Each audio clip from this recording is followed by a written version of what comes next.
मा हुवा शिफाअ व रहमतुल लिल मुमिनीन। अल्लाह फरमायो मुजादिल बर मोहम्मद मुना जलाला यतीमन जा सरदार जी मुना अल्लाह सुना मोहम्मद मिस्कीन गरीब उम्मत के बुदाए अल्लाह मोहम्मद के छा बुदाया। अल्लाह फरमायो ओ सुना मोहम्मद उम्मत के बुदाए कुरान बड़ी बरकत वारो कुरान बड़ी अजमत वारो बड़ी शान ईमान वारो उन कुरान जो ने जलसवाज कुरान के हजरत अबू बकर सिद्दीक पढ़ो जे कुरान की उमर फारूक पढ़ो जे कुरान की उस्मान साई पढ़ो जे कुरान की हैदर करार पढ़ो जे कुरान के इमाम हसन हुसैन पढ़ो जे कुरान के मां फातिमा पढ़ो जे कुरान की मां बीबी ज़ैनब पढ़ो तुझे कुरान के 1000 साल अल्लाह पढ़ो उन कुरान जो जलसो उन कुरान जो आयस अरे जी की तू ऐसा पढ़ो पाजी जाते उन कुरान के 1000 साल अगमे चोला पर सूरत यासीन जी तिलावत कई जी कुरान के मलाइकन बुधो मलाइक वडा खुश थियन पया चवन पया सुभान अल्लाह हे कुरान केड़ी अजमत वारो जेकी अल्लाह पाण पढ़ियो आ ऐ उहा उम्मत केड़ी न भली हुंदी जे उम्मत जे मथा कुरान नाज़िल थींदो ऐ उहा उम्मत केड़ी न भली हुंदी जेके कुरान पंजे सीनन में साड़ींदा। मुजाहिदो हे कुरान जो जलसो आ सरे तो बैठकूं ये कचरियों दुनिया जो रोजानो थींदियूं अबा ये कचरियों रोज थियन पर ही मेला किस्मती थो ही वाइद किस्मती थो खुदा जो कसम तू होता कुछ नहीं आए घर छड़ी आए दिल में सोचे कचरियों कंदो में होता कमते अॼु वञा मिठड़ो कुरान ॿुधा कुरान जो आएगा अल्लाह फरमाईंदो बाना दिल में या उम्मीद करे आए तो कुरान ॿुधी अचां वाइद ॿुधी अचां पंहिंजो गुनाह साफ़ कराए अचां। अल्लाह फरमायो बाना या घर मां नियत करे आए कुरान ॿुधई वाइद ॿुधई दीन जूं ॻाल्हियूं ॿुधई। अल्लाह फरमाए तू माना दुनिया जे सरदार जी मजलिस ते नथो वञे कि अमीर जी कि भवतार जे ॻाल्हियुनि ॾे नथो वञे मुंहिंजी कलामुल्लाह जी मजलिस ते थो वञे। खुदा जो कसम अल्लाह तव्हांजा गुनाह माफ़ करे छॾींदो। अचो सतन दड़े ॻोठ वारो किथों जा किथों आलिम आया शिकारपुर मां तव्हांजे ॻोठ में पहुता पर तव्हांजे मथों हैफ़ आहे जो तव्हां हिते पाड़े वारा अची क़ुरान जे वेझो न आया हो। मुसलमानो छॾियो बिस्तरा छॾियो बैठकूं अचो अॼु क़ुरान जो वाइज़ ॿुधो। ही अल्लाह जी रहमत खुदा जी तव्हांजे ॻोठ जे मथां रब जी बरकत खुदा जो कसम जंहिंजे ॻोठ में क़ुरान पढ़ियो वञे वो ॻोठ भी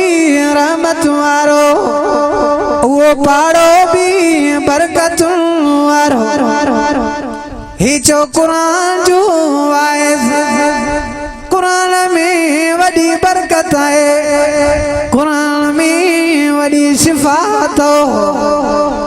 मुसलमानो तव्हां असां क़ुरान खे किथो सुञातो आहे खुदा जो कसम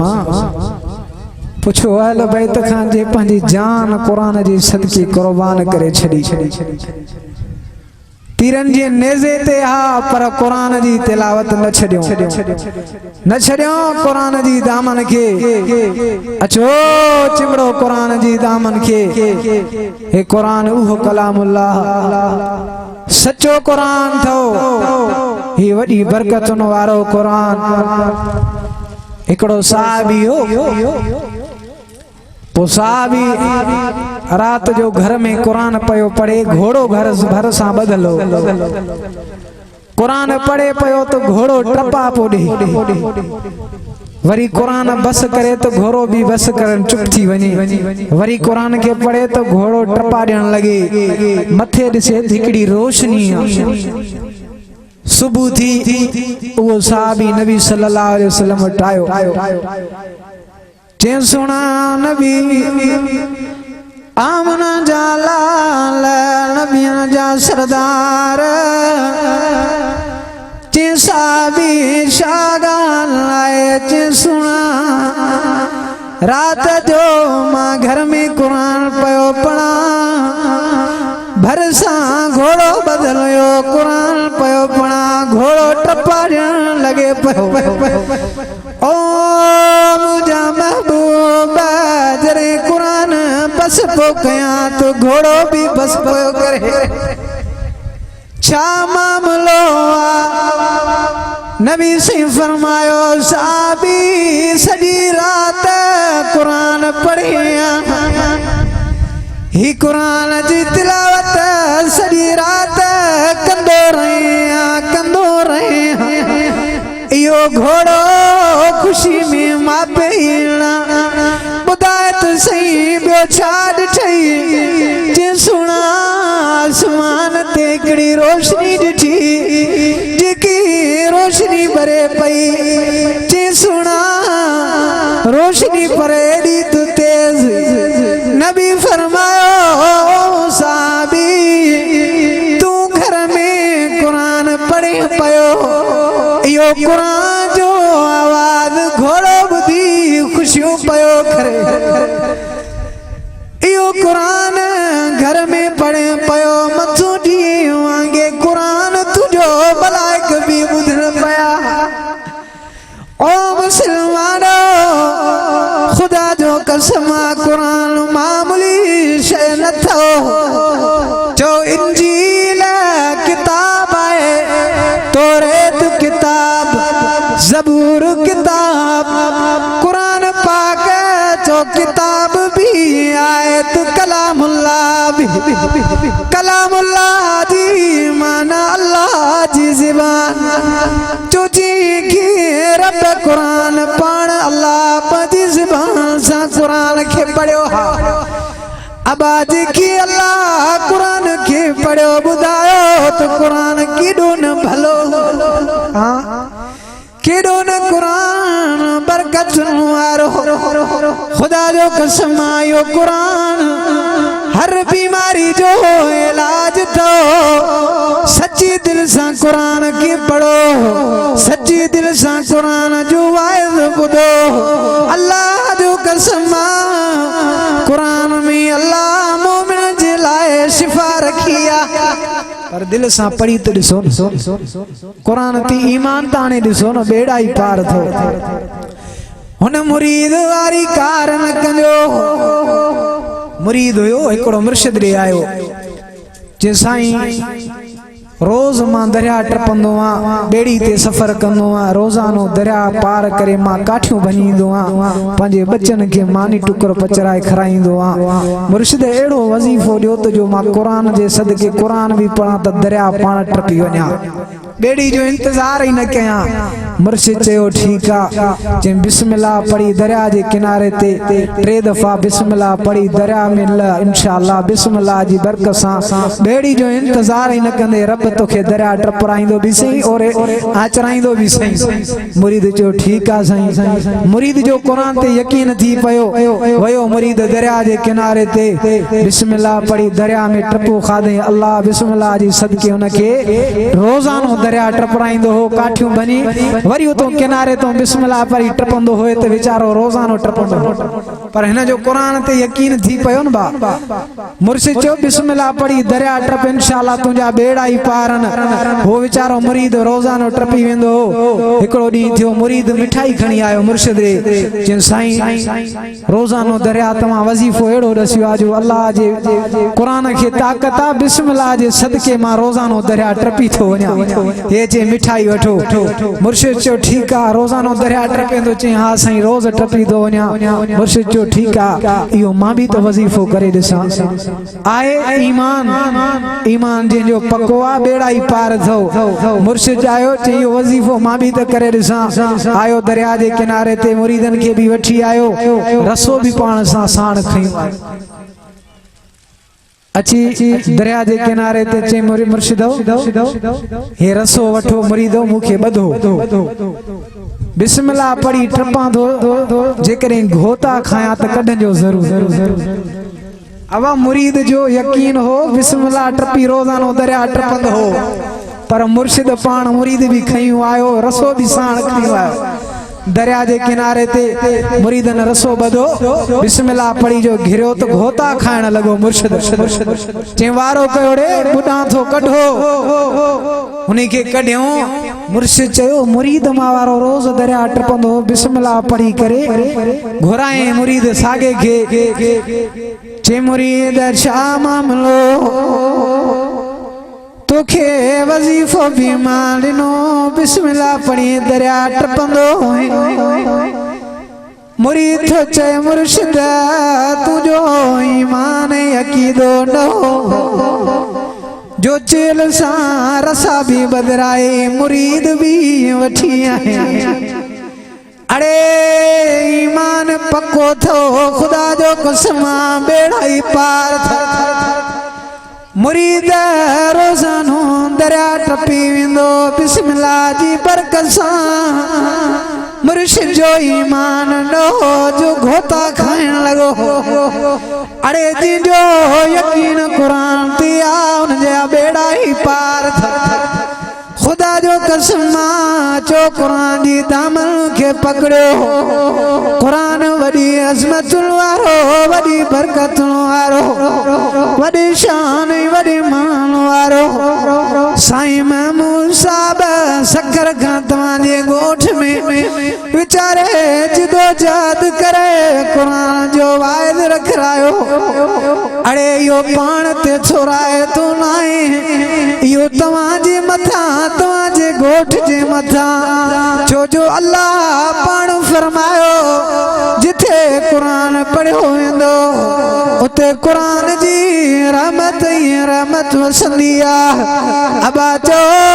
कुरान सचो ही सचो आ कुरान रहमत वारो वडी बरकत वारो